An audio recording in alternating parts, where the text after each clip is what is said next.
and welcome to another edition of the Curses and Champions podcast, an exclusive podcast of the Chicago Sports Column. I'm Matt Gentile alongside Ryan Wooden, and we're here for a special Bulls draft preview.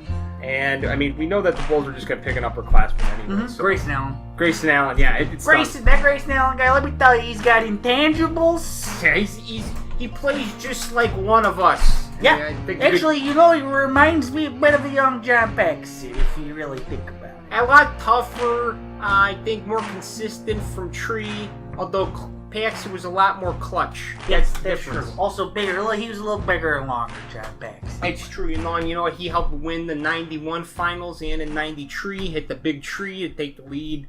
So, I gotta love Paxson. No, probably gonna give the nod to Paxson. All right, you know what? You convinced me. In all seriousness, though. So, at number 7, I think there's some interesting options available to the Bulls because they can take a lot of routes. Mm-hmm. You can go the safe route. You can go bold by taking some guys with really high upside. Maybe you can take some of the existing pieces you have on your roster, the number 22 pick, move up.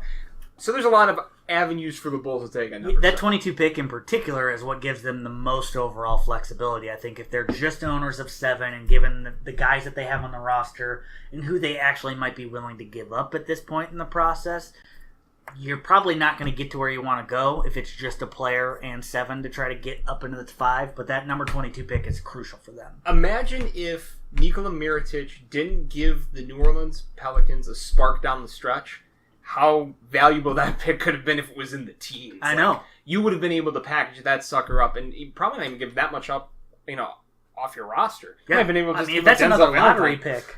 If that's another lottery pick for you, oh my goodness. Yeah, that would have been, you would have probably been able to vote easily into the top 5. Yeah, I think still have that opportunity. There's enough depth even in this draft that it gives you ultimately the options to be able to make your pick at 7 and still feel like you can get a game changer at, if that pick's, say, 12 or 11 or 13 or 4, whatever the case may be in the late lottery, you could still theoretically get a quality starter, at that point in this draft. Mm-hmm. And even if they do choose to, play it safe and go with one of the, the names that you keep hearing, and the two names that you keep hearing in terms of the safe picks at number 7, Mikal Bridges from Villanova, Wendell Carter Jr. from Duke. If it were up to you, if you all of a sudden morphed into John Paxson and Gar Forman, because they're basically one entity, if you morphed into Gar Pax, Ryan, I'd have 2 heads. You'd have 2 heads, one that's massively ugly. Sorry, Gar.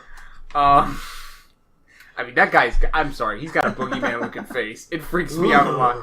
And there's a guy that I used to, when I was still working at Sears Holding, there was a guy, and I'm not going to name names, who looked just like Gar Forman. Was a freaking ringer. We're talking about you, Steve. Yeah, I don't think...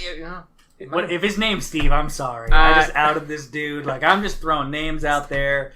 Steve, it's a Midwestern name. It's a hearty Gar Forman-looking fella type name. Steve, you ugly motherfucker. Anyway.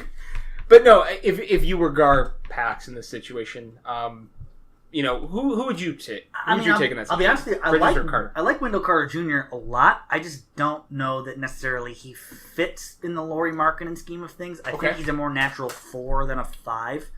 I don't think he would be totally outwitted and outmatched as a 5. I think he's actually a little bit longer than you would think for his frame, actually, as a 6'10", 6'11" guy with a 7'3" wingspan. But I think a wing fits into their needs significantly better, which makes Bridges the safest of all safe picks. So again, if we're going the safe route and we're just trying to do, the thing that's going to get us in the least trouble at pick number 7, Bridges to me would seem to fit there because you have some scoring upside. He's good defensively. He's a pretty good he's an underrated athlete as a 6'7" wing. He's got a reported 7'2" wingspan, which gives you the sort of length that makes him extremely difficult defensively out there. So the ideal two-way player that the Bulls always seem to love. That's what Bridges is. You saw what he did, in the tournament all year long, really. And his whole college career, he's been a solid defender, always a plus defender. And a guy that, he keeps expanding his shot each year. Jump shot's gotten considerably better. He's going to be serviceable at worst from the three-point line at this stage. And the length and size, they're somewhat, and I'm not saying he's like this guy, but if we were to do a comp, a little like Kawhi Leonard in terms of the size. Yes. That 6'7", 6'8" frame, very long arms, big hands. I don't know why I'm talking like Mel Kiper all the time. Big arms, long leg, but top. I think that's kind of that comp that I get. Now, again though, the upside with him, we all could be wrong because you never know what could happen. Nobody saw Kawhi Leonard bursting on the scene, becoming an all-star. With Bridges, though, I look at him and I think that's a guy that I could see being a 15-6 kind of guy, like that Luol Deng fringe all-star. That's what I see out of him potentially in the NBA. And I assume that probably makes you a little bit nervous just because it's not enough. I wouldn't be angry. But at the same time, but that's what makes him the safest of all the exactly. safe picks. So I think it's going to depend on the situation. I'm sure we'll get into more hypotheticals and stuff like that. But I think it would depend who's on the board. Like if they abandon, I'm gonna throw out a name and we'll break him down a little later. Like Michael Porter Jr. And I know about the medicals and all that stuff is a concern, but if a guy like that is at number 7, is there for the taking if he happens to fall, I would be more willing to take Michael Porter Jr. with the medicals that, when we don't know exactly what they are. But if they were bad, and that would be the reason he's slipping out of the top 5, I would still take that risk because to me, you have to roll the dice if you're in a situation like the Bulls. No, I completely understand where you're coming from because you look at Michael Porter Jr. and think all-star potential. I mean, you think, again, this is a poor overall comp, but in terms of what he brings to the table, his overall game, you think this could be a Kevin Durant type guy. Oh, I was going to say bingo. Like, in terms of size. I mean, 6'10", 6'11". But with skill. Totals, full offensive arsenal. Now, a lot of people get caught up, and, there's a couple of different, Bulls bloggers I follow and different Bulls podcasts I listen to. And a lot of the concerns that I hear are, he didn't play a lot in college, so he doesn't have a lot of the college competition. But, in the NBA, it doesn't always translate. Like, you don't need to necessarily have a huge college resume to get to the next level. Yeah. I mean, and the other reality of the situation is I know Missouri's head coach Quanzo Martin personally from the time that he spent at Tennessee. He's not a guy who's going to get wrapped up in this whole one-and-done scenario where he was going to bend over backwards to completely and utterly rework his system around Michael. So there was a decent chance that if he played 32 games with Missouri last year, that people were going to be like, well, you know what? We kind of expected more because he was only getting 29 to 31 minutes a night. He was only being allowed to probably shoot the ball 10 to 12 times a game. He wasn't going to be a volume guy that was going to be allowed to show out and be a 25 and 10 guy like he maybe has the potential to be, which is why his NBA potential was always going to be so much higher than what it was as a college player. So I don't know that he was going to be that dominant, transcendent college player anyway. So I just don't know how much that matters to me. True. And that's the thing. So if you had that option, Michael Porter Jr., it's just there's significantly more upside, even if the floor itself is way, way lower than where Mikal Bridges is. If you tell me that, and the floor is only low because of the medicals, potentially. And again, we don't know for sure. But if he has these severe if he's a bust, he's going to be an enormous bust and very, very bleakly see the floor, blow his knees out, and be done in a year or two. Right. But if he plays and is healthy for even a 4 or 5 year stretch, even just that rookie contract stretch, it'd be worth it. Yeah. And especially with the team that the Bulls, are putting on the floor, because by being at the number 7 spot, you're not ensuring yourself of necessarily a slam dunk star. And so, if you have the opportunity to pick kind of these guys with high upside, I value that more. I want to kind of get back to the either or here with Bridges Carter. So it's interesting. Like Bridges, I wouldn't mind. I wouldn't mind Carter as much either because I think in today's league, and you brought this up, he plays more like the traditional 4 almost in the NBA. The NBA is kind of swinging to this direction where there's no 5. Like the center's dead. Yeah. And Wendell Carter to me is that kind of guy that is adaptable because you almost have in most scenarios now 2 4s on the floor because you have one guy that's more of that defensive style 4.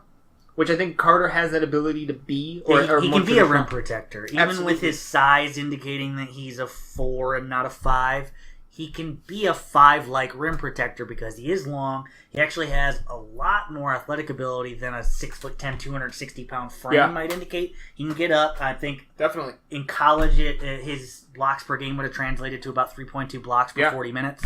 So he can give you some of what you're looking for defensively there, and he's more than competent offensively. Yeah, and he does have a decent, even baseline jumper that he can hit. I think that's good. Yeah, I mean, he's inside out too. He can stretch and continue to be another guy who, even as a smaller guy, can pull any of the bigger centers in the league out. And in the event that he's matched up against a team who likes to go small, like we're talking about, he can be a force inside for you as well. Absolutely, and I think the reason that it complements Laurie a little bit is Laurie does have that stretch 4 capability. So I mean, Laurie's almost going to exclusively at this point play offensively on the perimeter. True. Yeah, he's still going to be required to go down and bang and do some stuff on the inside defensively, but his biggest value to you is being able to hit and stretch out to 17, 18, 22, 24 feet and hit jump shots. You know, the one thing, and just to kind of throw some praise at Laurie Markkinen real quick, one thing that he does very well is he identifies mismatches. Mm-hmm. So if a smaller guy's on him, that's where he comes out, and that's, a guy like Wendell Carter, I think, has that ability to at least stretch out, 15 feet to keep defenses honest. So, we brought up the idea of going bold. And I want to throw this out here. We heard from the Sun-Times from Joe Cowley. Yeah. And sometimes when you get Joe Cowley reports, you have to tread very lightly. His relationship with Reinsdorf franchises are very skittish, to say the least. He's a prickly fella just to begin with. Yeah, so. He's trying to be the next Jay Mariotti as a beat writer, though, Although, it was interesting. At the end of the season press conference, John Paxson actually threw kudos to Casey and Joe Cowley because they consistently followed the team throughout the season. I thought that was kind of interesting. Because he does tend to knock them, and Pax is one to throw shade at people. Didn't throw shade, though, at Joe Cowley. I got to give him some props for that. It's funny. I assume that he's doing that because they're actually traveling, and so few other entities at this point are actually sending their guys to travel with the team. It's just Casey, Sam, and Joe Cowley at this point, and everybody else is just kind of like a clown car. Revolving door. They'll bring a freelancer in from another town if the travel accommodations don't work out for them. So, side note: Casey Johnson is actually going to have an assistant next year. It's a woman, and I can't. I'm going to draw a blank, but she just came in. I saw it on Twitter. I also feel bad because I have not done the diligence to follow up and look into her history and get to know her. But... And I gave her a follow, too, and, maybe at some point I will, at our next podcast, I will definitely give her credit. There will be a shout-out. I'm going to note that. There will be a Twitter handle involved. Yes. And I think that, that it's kind of interesting because it's the change. But anyway, to get back to that report, he was saying that the Bulls are back in the point guard market because of some concerns over Chris Dunn's work ethic lately, not being in the gym and stuff like that. And so that brings up 2 bold names. These are guys that have high NBA upside potentially, and Trae Young, Colin Sexton. Do either of those 2 names interest you? And if you had to pick between the 2, which one would you pick? I pick Colin Sexton because I feel confidently that his skill sets translates into him being an above-average NBA point guard at worst. Trae Young, I get it. The idea that he could be the next Steph Curry and how transformative that could be for whatever franchise it is that he lands with, that's exciting. I think the perfect argument actually Cowley makes in the piece that he wrote about Chris Dunn is that that would be a ticket seller. That would be the Reinsdorfs would absolutely love this. And in the event, obviously, that he's Steph Curry, the Bulls look like absolute geniuses. It fits perfectly with what they're trying to do with Fred Hoiberg as their head coach. I mean, there's a lot of stuff that really kind of would lead you to believe, at least to an extent, if that Chris Dunn report is true, Trae Young is very seriously in play at 7. Again, I personally, if you're looking for a new point guard, Colin Sexton's my bet because it's the safer play, and I still think he has enormous upside because he's so athletic, he's so long for that position. When I watch Colin Sexton, and again, like when you do these comps, poor man comps, the name that keeps coming to my head is Russell Westbrook. Yeah. Because he plays with that reckless abandon. Yeah, he's not quite as explosive athletically. And not quite a finisher. But in fairness, nobody is, and nobody has ever been at that position. But that high motor capability. Yeah, that's where the poor man's comp comes into play. He's not going to be what Russell is athletically. However, I think if you don't have a Russell Westbrook athletically, you'd look at Colin Sexton and be like, oh, wow, that's an incredibly athletic point guard. And again, that high motor and that relentlessness with the way he pursues the ball. I mean, he's also... I know he's not the most technically sound defender, but he is relentless with his pursuits on that end when he's truly locked in and into it. And that's the thing you have to look for when you go from college to the pros. does he have the body? Does he have that ability, like that high motor capability? If you can get the right coaching in there, and again, that's another topic for another day with the Bulls. But I think over time, though, that's potentially a guy that could develop into an elite or even above average defender. Yeah, and that's my biggest thing again with trending towards Sexton. I think he has a higher likelihood of being a star point guard in this league than Trae Young does, even if Trae Young's highest top of the mountain ceiling is Steph Curry light. Yeah. Versus Colin Sexton being, I don't know, again, if we want to say like Russell Westbrook 2 tiers removed. I mean, it's hard to, again, I'm doing hand stuff that no one can see right now. Yeah, and he's doing plateaus there, people, if you're wondering. But let me throw this out at you. If the Bulls, if they had the option, they get to this point, number 7, Trae Young, Colin Sexton, they go Trae Young over Colin Sexton. Would it piss you off? I think so. And I think it's largely based and predicated on, I think we have to revisit this idea about Chris Dunn in the first point. Yeah. This, to me, I'm absolutely positive that there's some truth in this, that they actually are probably irritated that he has taken shortcuts and stuff like this. But when you announce it in this public of a stage, to me, it serves the Bulls in 2 separate instances. One, it makes them try to indicate to the rest of the league that they're wild cards and they could take absolutely anybody at number 7 in this draft, and hopefully in their imagination gives them some options in terms of, whether they decide to move, who will ultimately be available, whether or not someone tries to jump them. I mean, I think they're trying to send a ton of mixed signals on that front. And then obviously it motivates Chris Dunn to get his shit together. I mean, I don't think, given what they gave up, and I mean, you've written about it, what they've done with the trade thus far, it's certainly looking pretty good for the Bulls, especially with the Jimmy Butler injury last year. Yeah. But given that we know Jimmy Butler is a solid top 15, top 20 player in this league, and the fact that they gave him up for a number 9 overall pick, or was it 9? Was that the number 7 pick? Number 7 pick, sorry. Mm-hmm. The number 7 overall pick, Chris Dunn and Zach LaVine, the idea that you could possibly let LaVine walk in free agency, move on from Dunn and draft a point guard, and then strictly be now relying on this point that Lauri Markkanen is your only return that you have left over from that Jimmy Butler trade, you're leaving yourself exposed to a world of hurt from a brutal Chicago media and Chicago fan base that will just tear you apart. I'm willing to bet that, when they look at that trade package, I think the way they break it down is that Zach LaVine's the guy that I would be shocked if they let walk. Now, the only situation where they would probably let him walk is if some team came in and it's like, we're going to give you the max, which I think is highly unlikely. Yeah. Given the injury, given that he's not a great defensive, 2-guard or anything like that. So I think they're going to try and lock him in. And I think they'll probably get a decent deal where it won't be too expensive, maybe in that 15, 18 range, which in today's NBA, that's pretty decent contract. I think Lauri's the guy that, played above expectations for a lot of people. And certainly, I had seen some games, with him at Arizona, and I saw that potential being a stretch 4. But, I think those two are the key pieces to that trade. And I think Chris Dunn was like that throw-in, guy that they really liked in 2016. And when they were originally talking about trading Jimmy Butler, that was the guy that, they would have done, I think, just straight up. But I think that's a guy that, in their mind, they've looked at as an expendable piece. And we've brought it up occasionally, even on and off these podcasts before, about, is that a guy that maybe they look and say, well, you know what? Hell with it. If we can, potentially better ourselves, move up, or get another player, maybe expiring contract, another young guy with upside, do you roll the dice and trade a guy like that? Like, that, to me, has always been the expendable piece from that package. No, and I get that. I entirely get that, and I think it serves their best interest for them to represent him as expendable, both so that he has the motivation to continue to capitalize on the overall upside that he has, because we know what he is defensively, I think, already at this point.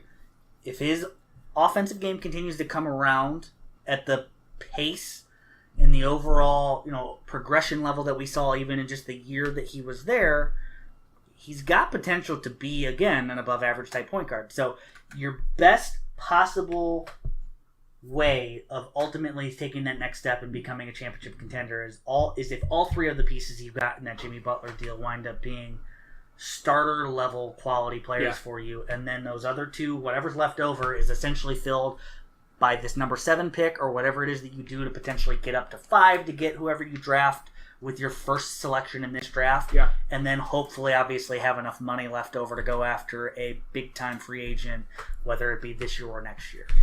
You brought up the trading up scenario, and there's one player that is kind of a fringe. Could be at 7, could be a top 5, and we keep hearing about him with the Bulls. It's Mo Bamba. Yeah. Now, Mo Bamba, he's the kind of guy that, I don't know why, like, if they pick him, I think my reaction would be, with all these other names, Trae Young, Colin Sexton, Wendell Carter, Mikal Bridges, I wouldn't really groan that much. I'd say, okay, all right, I can live with it. Mo Bamba, I feel like if that's the pick that's announced for the Bulls, I probably will have the reaction of, oh, all right, okay. The upside I get it. That athletic big man, like that DeAndre Jordan style, except faster and potentially has the body to be stronger even as he matures. I just don't. I'm a little worried about that floor even more than Trae Young's floor. Yeah, it scares me. I genuinely understand that concern. I don't know that I would be quite as bummed as you would be. At the same time, I would be skeptical at the very least, just because that level of athleticism is so remarkably enticing. And obviously, in this version of the NBA, if you can mold that into what you want, essentially the modern day 5 to be, a guy who can run the floor like crazy, and his combine numbers of being able to run 3/4 court faster than Russell Westbrook could, having that 7'9" wingspan, the leaping ability, all those things are remarkably enticing, but ultimately it's empty, and you wind up getting who's the guy from Connecticut who never materialized, was 7'2". Thabit? Yeah. Hashim Thabit. Hashim Thabit. You get kind of like another version of that in like a worst case scenario, and that's an enormously low floor for them. You cannot, I'll put it this way. Everything they've done to rebuild automatically is out the window and done and kaput if that is the amount of productivity that you get out of that pick, whether it's at 7 or them trading up to 5. And it's obviously especially damaging if you're packaging that 22nd pick and possibly another player to get up to 4 or 5 to take him. The enticing thing that I see if you have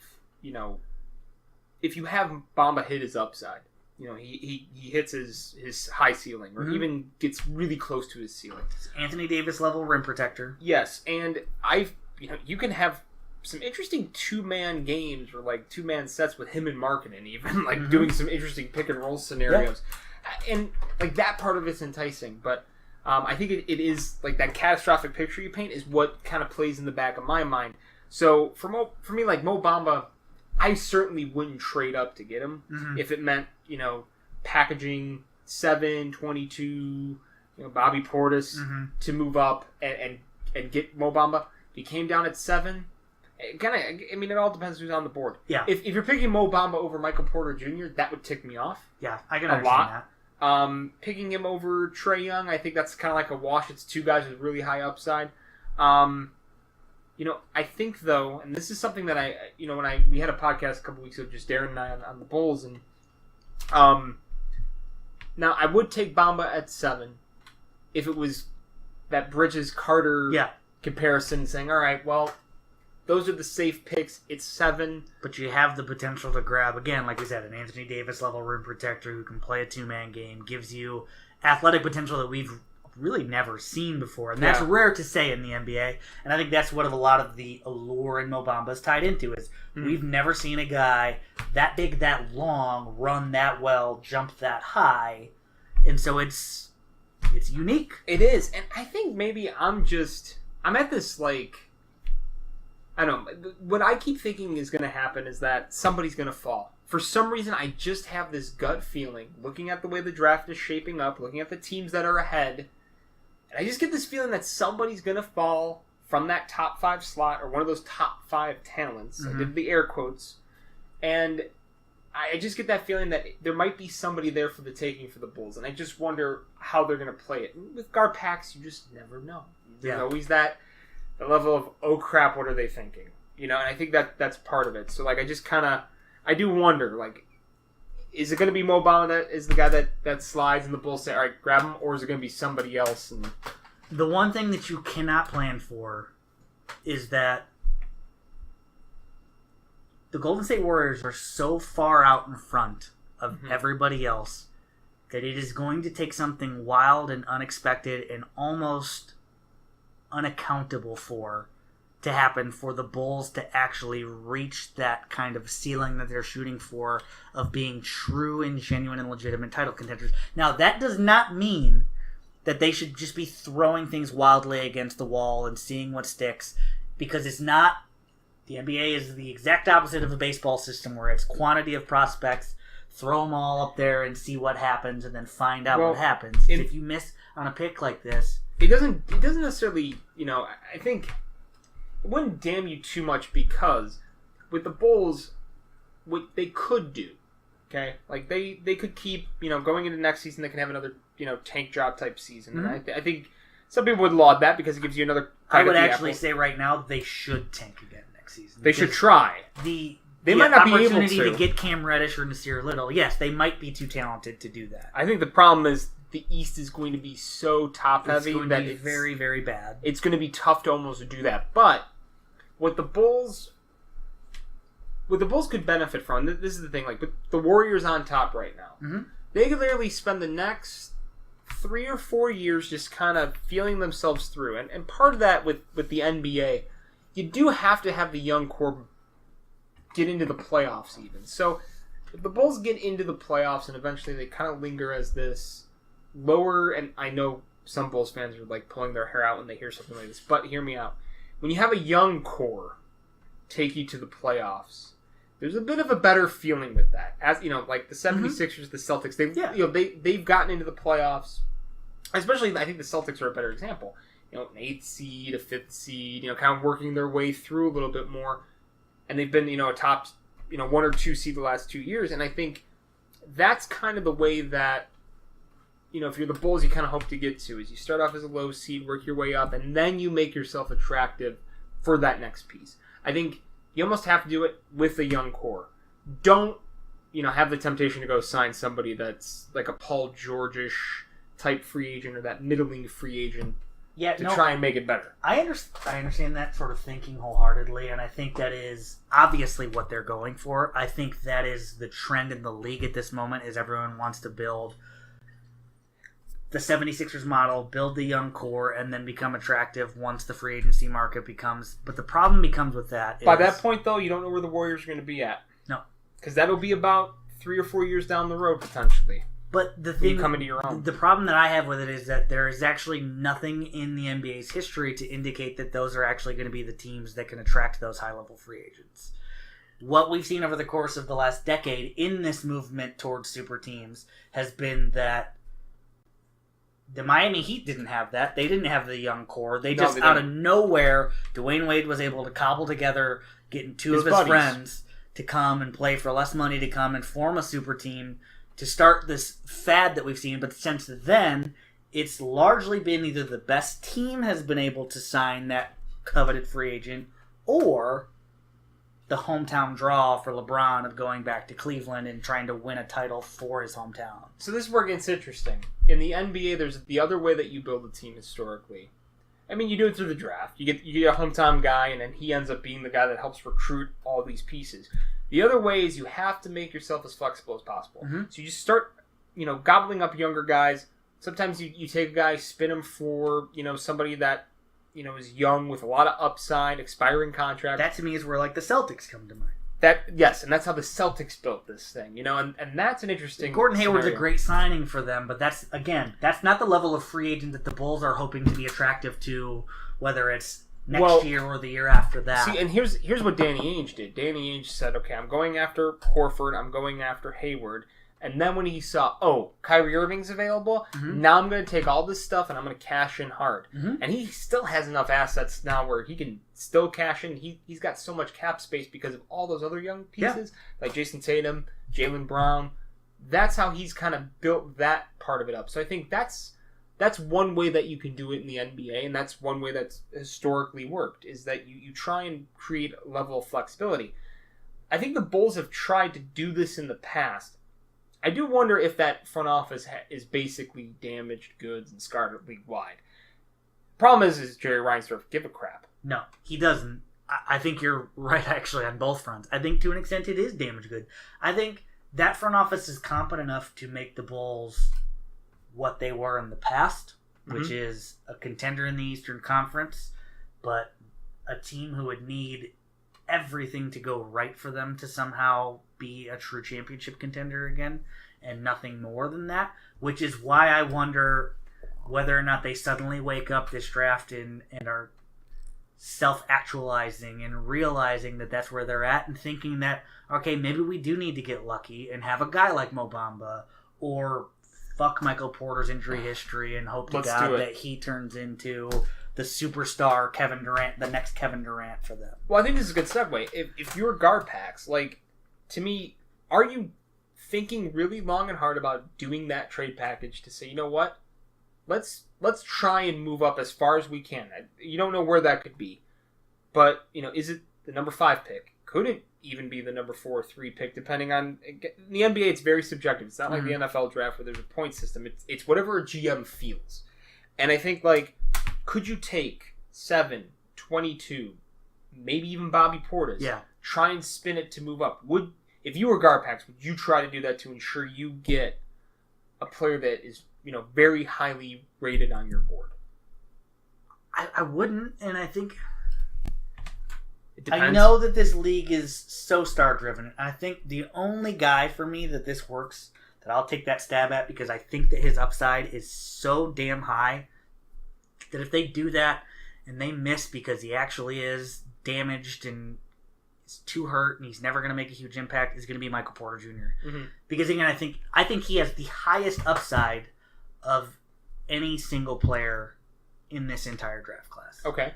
And I think I'm comfortable in saying that because if you go back 12 months ago before the injury and just take what was going to be available to you in this 2018 he was the NBA top draft, he was going to be the number 1 overall pick. The only thing that has changed since then is the fact that he's gotten injured. There's been nothing to indicate in the limited action that he had in Missouri. No one at Missouri said, like, he got there and was like, well, we expected him to be a little bit better than this. He was dominant, was looking dominant, was going to be dominant, and then just got hurt. And he should be healthy. Yes, the physical obviously makes a difference, but even again, if he's slightly dinged up and there's concern that it could plague him down the road, people overcome that sort of thing from time to time. It's not a guarantee. It significantly diminishes the chances that he's going to be that elite level top 10 potential NBA superstar, but I think that's the fastest way for you to get to the top and be able to contend against teams like Golden State or whoever that next wave of super team is ultimately going to be through the that 2019 free agency cycle. Okay, so you were saying that Michael Porter Jr. would be that player that you make that trade up for. So what kind of scares you off about packaging that deal that I proposed there to move up? Is it giving up the 22, or is it Bobby Porter? So the harder part for me is that really it's what would Garpax do if they were me, and less what would I do if they were Garpax, because I'm a pragmatic person. Yeah. I feel like you did mention, I understand, like, I pointed out all the flaws in my own argument here earlier because I said I don't think it's necessarily, there's a history to indicate that you can build the way the Sixers have and expect that big-time free agent to sign with you and suddenly change the complexion of your entire franchise. I don't know that it works like that because you still have to ultimately sign that guy. And so I would still love to build with as many young pieces as humanly possible to give you the cap flexibility necessary to be able to move pieces when necessary, to go and maybe trade for a guy like Kawhi Leonard, who I think is probably their true quickest route to somehow find their way into genuine contention in the East and hopefully for an NBA title at some point. Yeah, I feel like the thing that's going to be interesting with a guy like Kawhi Leonard, and I think we'll probably get more into this as we get closer to the free agency point, but maybe if more rumors come out around the draft, we might talk about it then too. But I have this feeling that with Kawhi Leonard, it's going to be about him approving whatever deal happens because he's going to hold it up by saying, well, I'm not going to sign an extension. So Chicago, I'm glad you want me. I don't want to sign long-term because I'm not sure what this roster is going to be. I see, Lauri Markkanen seems like a nice player. I don't know yet if he's going to be an all-star. Yeah. Zach LaVine seems like a nice player. Coming off an injury and, we're not really sure what he projects to be, as a player in this league because we've seen a lot of inconsistencies with him. Chris Dunn, we're not totally sure.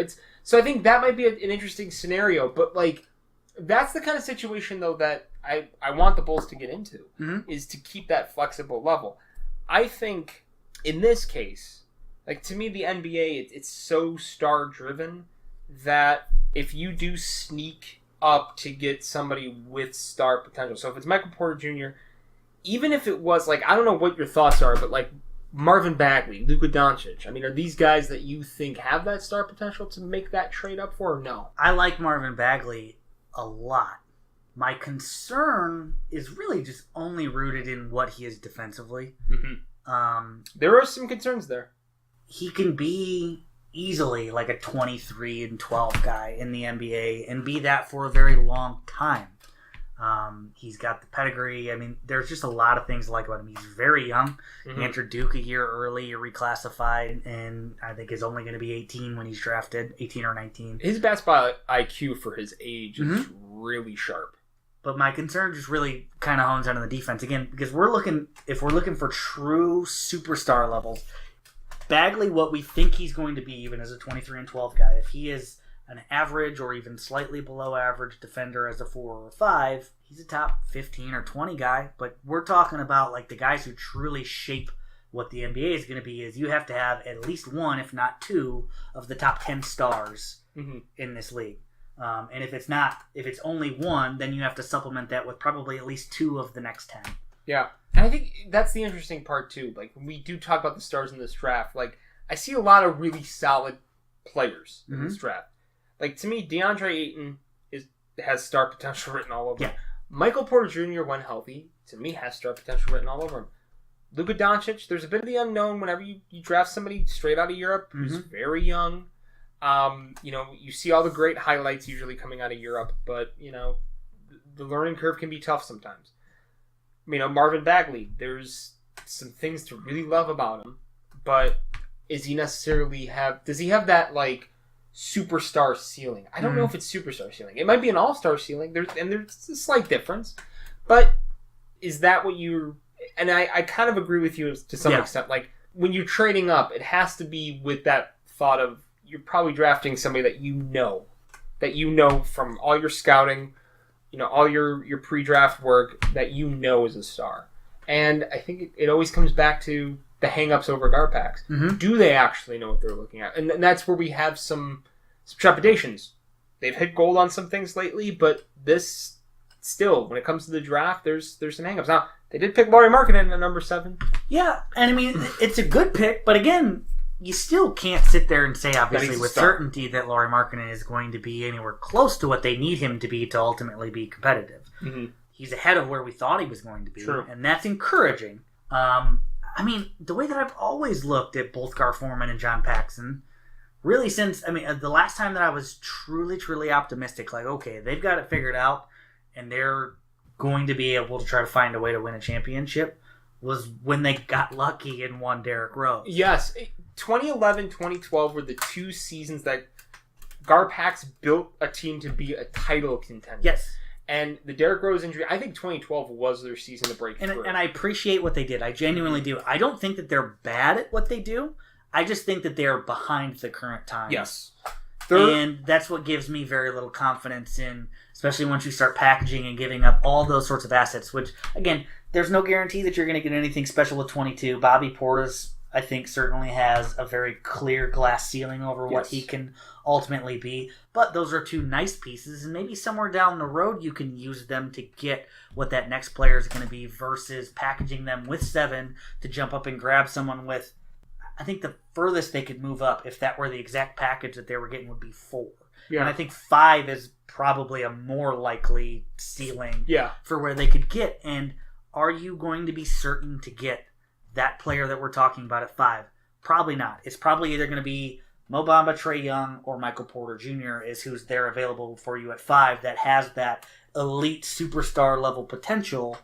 Because, Bagley could slide, but does he have the same sort of a ceiling that Michael Porter Jr. does? Doncic, he's not going to be there. That's just not going to happen unless something crazy. You're reading some things about him falling, but I couldn't see him getting that to past me, even that 3. sounds like smoke.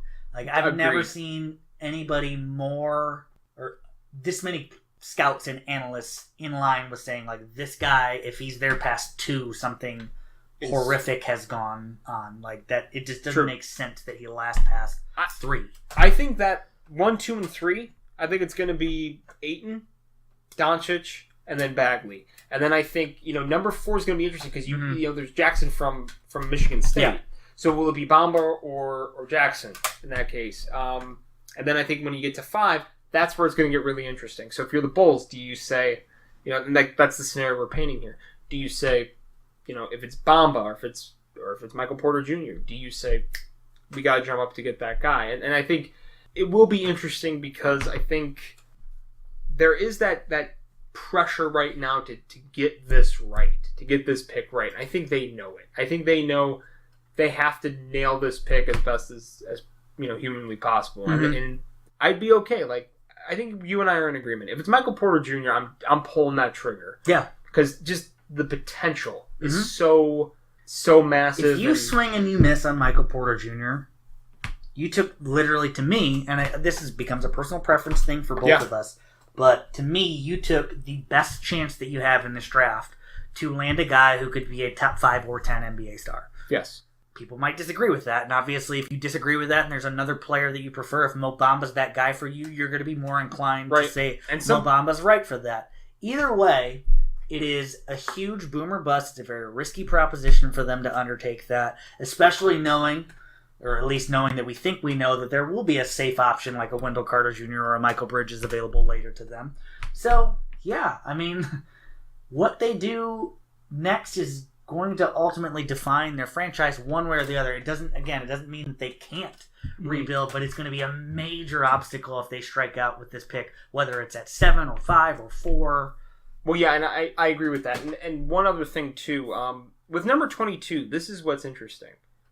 Other than using it to trade up, to move up from 7, you could also use this number 22 pick in 2 ways. One, to get an existing player. And the current pro player. You're talking somebody like I'll throw this out there, like the Lakers need to free up cap space. Yeah. And so, they're rumored to be after, Chris Paul, Paul George, and of course LeBron. And in that case, they're going to have to surrender the rights to, Julius Randle. You could technically do like a pseudo sign and trade where, they keep his rights. You sign a short deal with a guy like a Julius Randle who has pretty good upside and had a really good bounce back year this past year, where you can get him for cheap, trade the 22 pick, also take on an expiring contract. Maybe it's Luol Deng's contract. You just stash it away, and in that case, you would also probably take on a future first. Potentially. Maybe even if it's lottery protected, it's glomming up the assets. I think that's something I would consider to do at 22, a trade like that. Yeah, very much so. I mean, I think everyone in the NBA at this point is obviously targeting 2019, so those expiring contracts in particular become highly valuable. And then if you can add a guy like Randall, who could be, even in a worst case scenario, someone who's a regular in your rotation, and in a top level scenario that we mentioned when we were talking about Michael Bridges, they need some additional wing help. He's very long, very athletic. You think about 7 feet and he could play, 3, 4, and 5. Yeah. I mean, and has comfortably played 3 a lot in his career. Absolutely. And the other thing that you can do with that player is, we're talking about the Kawhi Leonard scenario. Maybe, Karl Anthony Towns is another name being thrown around. There's rumors and rumblings that even Boston might consider pursuit after LeBron. Now, this is a Stephen A. Smith report, but Stephen A. is connected with NBA circles. So I got to, it's you perk up a little bit. You don't take it as gospel truth like Woj. But, maybe in that scenario, if Kyrie's there for the taking, like those kind of names, if they become available, you've put yourself in a position where you can start, dangling some other pieces from your roster and doing a little more movement. So, like, Bobby Portis becomes more expendable in that case. To me, that sort of flexibility with number 22 would be probably the best case scenario for you. Mm-hmm. And then at that point, again, we talk about how important it is for you to find and cultivate stars in this league. A Euro stash is probably the second best option if we're genuinely talking about what becomes, what gets them closest to a championship and not necessarily what makes them better. Mm-hmm. Because obviously there's huge risk involved with any of those picks in the teens and 20s. But if the end goal is simply a championship and not just to be a contender, but to be like, hey, we're going to try to do everything we can to get the best humanly possible players on this roster to win a championship and to ideally, obviously, win multiple championships, you got to take some swipes like Absolutely. what we've been talking about. So I agree. You got to take your swings. You're going to get some misses every now and then, but I think you have to go bold in some cases. Yeah. So I think it's going to be fun to see, kind of what the Bulls' game plan is. Are they going to go safe? They're going to go bold. But what about Grayson Allen? What do you think they pick him up at? Maybe 22. I don't know. I mean, real quick before we wrap up, 22. I mean, are you just looking at that point like, okay, best value available if you do keep that pick? Like the Hutchinson? Yes and no. I would actually expect them to draft that's actually the one area where I have the most humanly confidence in Gar Forman and John Paxson. Finding some is late being round able gems. to unearth someone who has been significantly undervalued late in the first round. There's an interesting name. So if the Bulls end up drafting if they end up drafting Wendell Carter or they draft Mo Bamba, even Michael Porter, I think Hutchison's an interesting name, and I know I talked about the smoke screen potentially there, and then just kind of the weird guarantee. I think that was a little overblown. Yeah. I think another name to look out for is Knox from Kentucky, because that's a guy who keeps falling, and there's huge athletic upside there. And if that's a player that you hit on, and he's even if he just becomes, like we were saying with Bridges, a 15-7 guy, but you get him at 22, that's a great pick. Exactly. And that actually, I kind of agree with you. I do trust Garpax in that situation, although they have drafted guys like Tony Snell and Marcus Teague in the past, but their resume is pretty good at that spot. Well, I mean, ultimately, even with guys like Snell and Teague, they took swings where, with it, at least for a moment, you thought, like, maybe this is going to work. Maybe it's going to work, yeah. Because they had, Taj, Jimmy Butler. Jimmy Butler is the obvious one, yeah. Nikola Mirotic, say what you will about him, valuable player in the NBA, whether you like it or not, stretch 4. And there was at least a moment where Nico looked like he could potentially be... He's looking at it like it right now. Yeah, I mean, but I'm talking like... His rookie year. Like Dirk-like, in a sense. Again, it's a poor man's Dirk. Everything we talk about is always the poor man's version of somebody. But there were Dirk elements to his game. The best comparison I ever heard, and I'm blanking on the analyst who said it, was he's going to be Hito Turkoglu. And I remember being like, really? But honestly, that's not that bad. No. It's still a where they got him, that's a very, very good Absolutely. Good player. And so, been some valuable players that they found late in the draft. So, it will be interesting to see what they do at 22. And the Bulls are always going to be like the team I live and die with probably the most. And I turn to a meathead the most. So, be churning out so much stuff for you guys at the Chicago Sports Column on the Chicago Bulls. And you can find that at www.chicagosportscolumn.com. You can also find us on Twitter at Chi Sports Column. That's CHI Sports Column. And, like us on Twitter because, we always love to be liked. So. Facebook, I think, is where you do the liking, and then following is where you do the Twittering. Did I switch that up? I think you did. Yeah, whatever.